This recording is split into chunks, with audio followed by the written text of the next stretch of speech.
Pai do Senhor, meus irmãos, sejam bem-vindos ao nosso devocional. Hoje é dia 16 de junho, segunda-feira. Deus abençoe a todos nós nesta semana.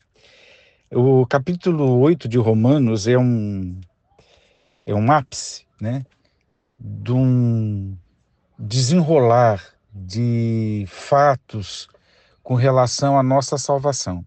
O apóstolo Paulo, quem lê Romanos inteiro, assim, de carreirinha, né, vai percebendo essa construção que ele faz e como ele coloca a situação da humanidade, a manifestação da misericórdia de Deus, sem fazer acepção de pessoas. Isso ele fala em relação a Israel, o povo da aliança, com os gentios, o povo que foi chamado, que não tinha uma aliança, mas que foi chamado numa nova aliança em Cristo Jesus.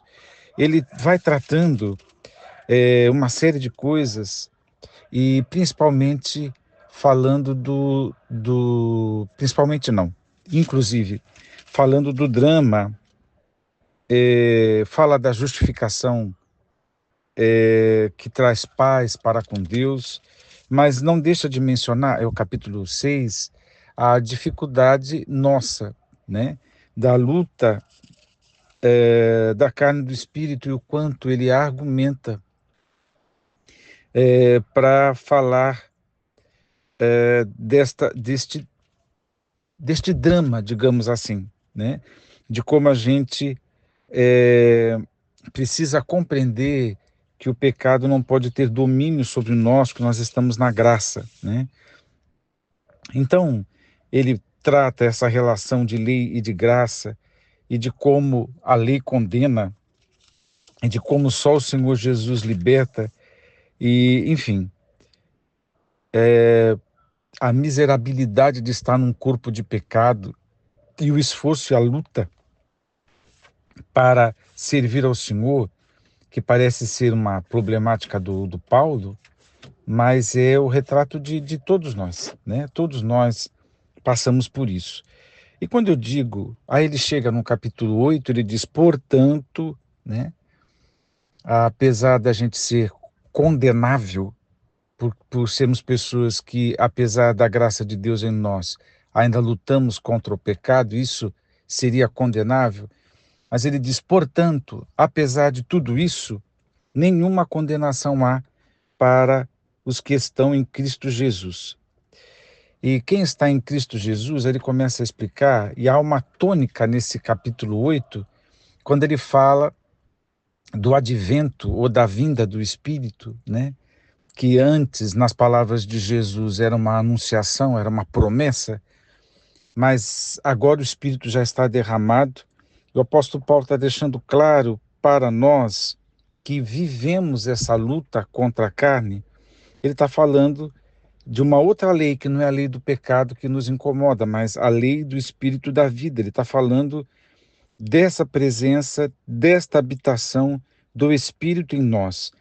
Então, nesse capítulo que ele fala de viver no Espírito, de ter a mente orientada para fazer o que o Espírito deseja, né? Então, é um capítulo que fala muito sobre o Espírito Santo, e do poder, digamos assim, não só da habitação, mas do poder do Espírito que ressuscitou a Cristo Jesus. Vocês já repararam que eu estou aqui olhando o capítulo de uma maneira assim, panorâmica.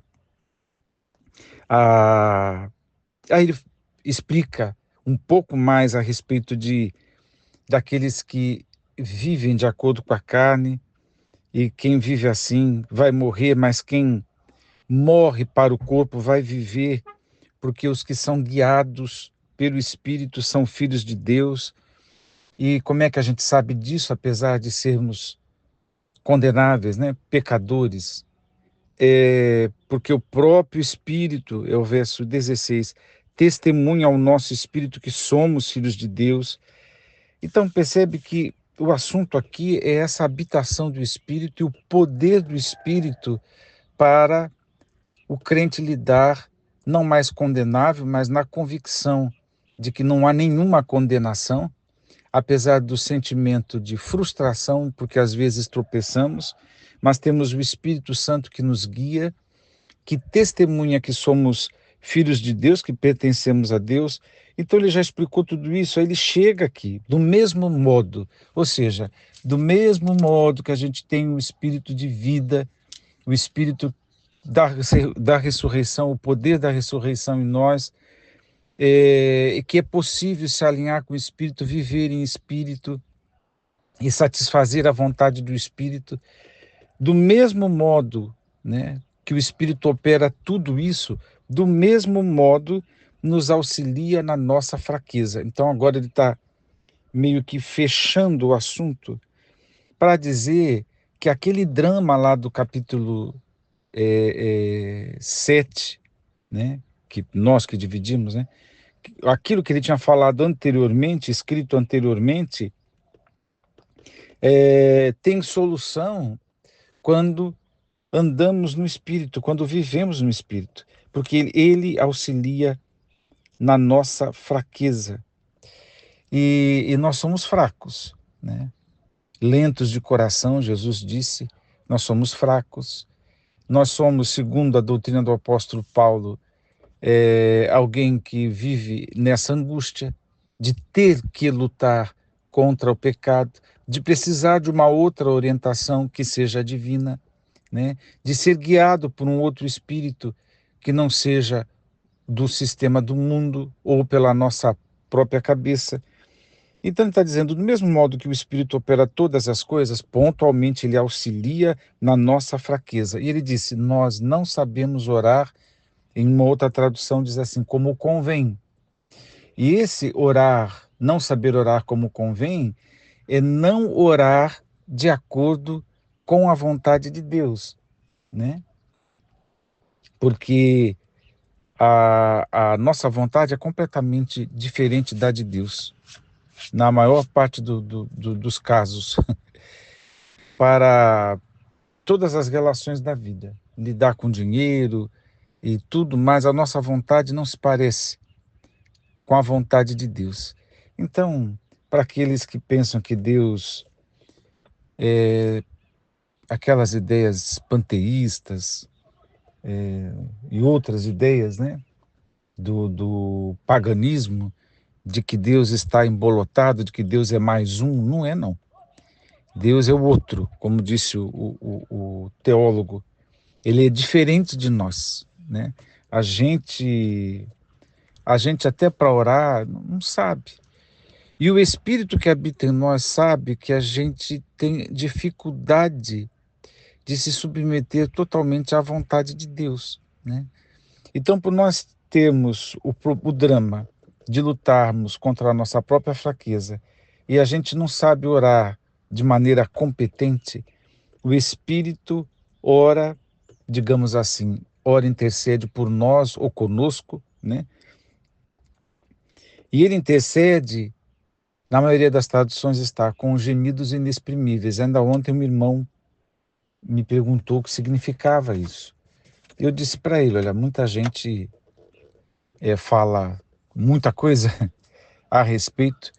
Já teve até pregador que disse que é quando o crente fala em línguas estranhas, que não dá para entender, então é nessa hora que o Espírito Santo geme. Mas isso é uma experiência, se fosse, não é, se fosse, seria a experiência só dos que falam em línguas. O apóstolo Paulo diz que nem todos falam línguas, mas o Espírito Santo habita em todo aquele que creu em Jesus, né? Independente de falar em línguas. Então percebe que não tem nada a ver com isso. Então, o que é isso? Essa tradução aproxima da realidade quando diz: intercede por nós com gemidos impossíveis de serem expressos por meio de palavras.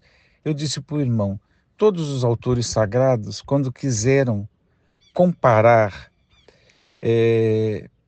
algo assim transcendental, né? Algo assim inefável, algo tremendo, eles compararam com aquilo que eles conheciam. Isso é muito comum, por exemplo, ao apóstolo João, no Apocalipse.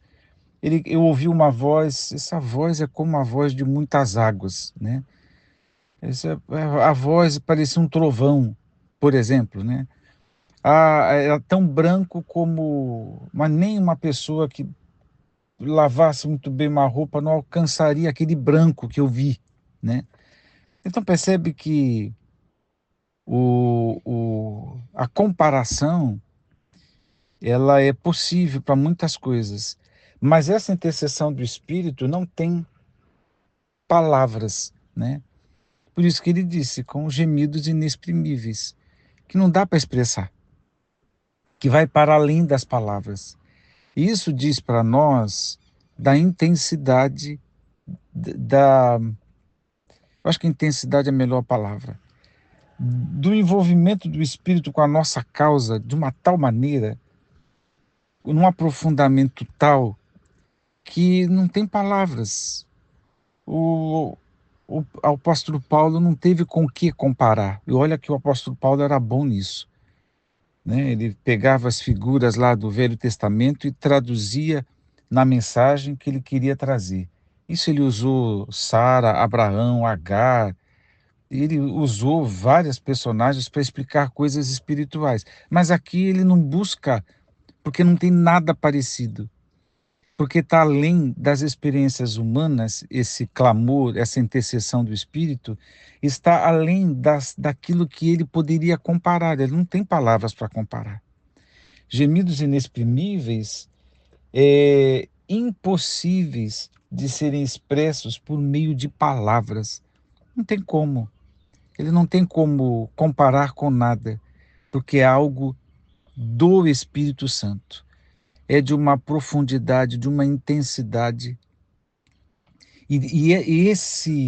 Essa intensidade né, objetiva a nossa fraqueza. É maravilhoso a gente pensar nisso, que o Espírito intercede por nós, porque somos assim, fracos, não sabemos, somos lentos para compreender a vontade de Deus, e muitas vezes até para fazer a vontade de Deus a gente é lento, né? Mas o Espírito Santo intercede, né? E esse versículo foi recordado ontem, quando falávamos do outro intercessor, que é Jesus Cristo, na reflexão de João capítulo 17, a oração sacerdotal de Jesus. Importante lembrar que Jesus orou por nós, a igreja futura, orou pelos seus discípulos e orou por todos aqueles que haveriam de crer no seu nome. Orou por nós. E dá uma olhadinha lá, lia São João capítulo 17, para você ver quais eram os interesses e as preocupações de Jesus em relação às nossas vivências, às nossas experiências. Temos intercessores, né? Que o Espírito faz isso por nós todos os dias. E Jesus Cristo vive para interceder por nós nesse ofício sumo sacerdotal, como explica o autor da carta aos Hebreus. Deus te abençoe. Isso é feito só por nós, os que creem, e aqueles que são guiados ou que têm o Espírito Santo habitando dentro dele. Deus te abençoe. Se fortalecer com estas palavras, a ter descanso e aumentar a confiança de saber que não está só.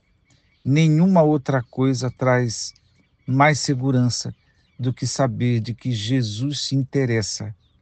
Uma das preocupações de Jesus era com o mal, né? Com Satanás, com o sistema do mundo. Mas assim como ele orou pelo apóstolo Pedro, ora também por nós. Vamos crer nisso. Podemos contar com isso e podemos imitar a Jesus, imitar o Espírito Santo, intercedendo uns pelos outros. Deus te abençoe. Vamos orar. Pai, que a tua graça e misericórdia seja sobre nós. Alegra o coração, Senhor, de todos nós concedendo um pouco mais do teu Espírito e as compreensões da tua palavra estejam, Senhor, no nosso coração. Eu oro no nome de Jesus. Amém.